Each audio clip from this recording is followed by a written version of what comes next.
آپ نے میرا نکاح ایسے لالچی شخص سے کروا دیا جو ساری رات میرا ہار دیکھتا رہا، اس نے میری طرف دیکھا بھی نہیں۔ ایک نوجوان نیک شخص کا واقعہ اور امام پیش کی بیٹی۔ ایک نوجوان شخص تھا، بہت ہی نیک شخص تھا۔ جب وہ مکہ مدینہ زیارت کرنے کے لیے عمرے پر گیا تو وہاں اس نے ایک ہار دیکھا۔ وہاں ہار دیکھا تو کچھ شام کو ایک بوڑھا شخص اعلان کرنے لگا کہ میرا قیمتی ہار چوری ہو گیا ہے، اگر وہ مجھے کوئی ہار دے دے گا تو میں ان کو 1000 دینار دوں گا۔ دینار جو تھے وہ سونے کے سکے کو کہتے ہیں، جو درہم ہے وہ چاندی کے سکے کو کہتے تھے۔ کہا کہ میں 1000 دینار دوں گا جس کے پاس اگر میرا ہار ہے۔ اس شخص نے جب اعلان سنا تو اس شخص کے پاس گیا، کہا کہ یہ آپ کا ہار ہے۔ اس نے 1000 دینار دینا چاہا، اس نے کہا کہ نہیں، مجھے نہیں چاہیے، یہ میں نے دیکھ لیا ویسے بھی۔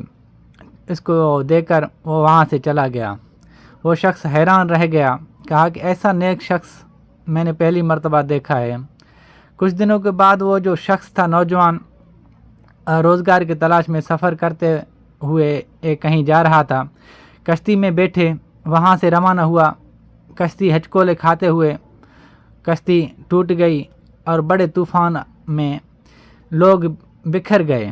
یہ کہہ رہا ہے کہ مجھے تو پتہ نہیں دوسرے لوگ کہاں گئے، میں ایک تختے کے اوپر پانی کے سہارے آ کر کنارے پر پہنچا۔ جب میں کنارے پر پہنچا تو وہاں ایک نزدیکی مسجد تھی۔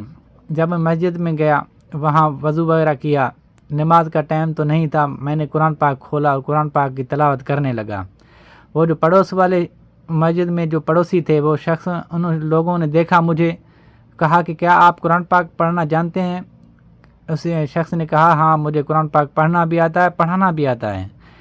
ان لوگوں نے کہا کہ آپ ایسے کریں کہ آپ قرآن پاک پڑھ بھی لیا کریں اور ہمارے بچوں کو قرآن پاک پڑھایا بھی کریں، کیونکہ ہمارا جو امام پیش ہے وہ وفات پا گئے ہیں۔ اس نوجوان شخص نے کہا کہ ٹھیک ہے، یہ بھی بہتر ہے۔ انہوں نے کہا کہ ہم آپ کو معاوضہ دیں گے۔ کہا کہ ٹھیک ہے، صحیح ہے۔ کچھ دن گزرنے کے بعد انہوں نے کہا کہ ہمارے امام پیش کی بیٹی ہے، کیا آپ ان کے ساتھ نکاح کرنا چاہیں گے؟ آپ نیک نوجوان ہمارے نظر آ رہے ہیں آپ۔ اس نے کہا کہ ٹھیک ہے، ماشاءاللہ یہ تو بہتر ہے، میری زندگی بھی بہتر ہو جائے گی اور مجھے سہارا بھی مل جائے گا۔ اس نے اس لڑکی کے ساتھ نکاح کیا۔ جب نکاح کیا تو اس رات وہی ہار جو اس نے مکہ مکرمہ میں دیکھا تھا، وہی ہار اس کے گلے میں تھی۔ وہ حیران رہ گیا، ساری رات اس ہار کو دیکھتا رہا۔ صبح ہوئی تو وہ عورت ان جو لوگ تھے پڑوسی، ان کو کہنے لگا کہ آپ نے کیسے میرے ایک لالچی کے شخص کے ساتھ میرا نکاح کر دیا، یہ تو ساری رات ہار کو دیکھتا رہا، مجھے تو دیکھا ہی نہیں اس نے۔ جب لوگوں نے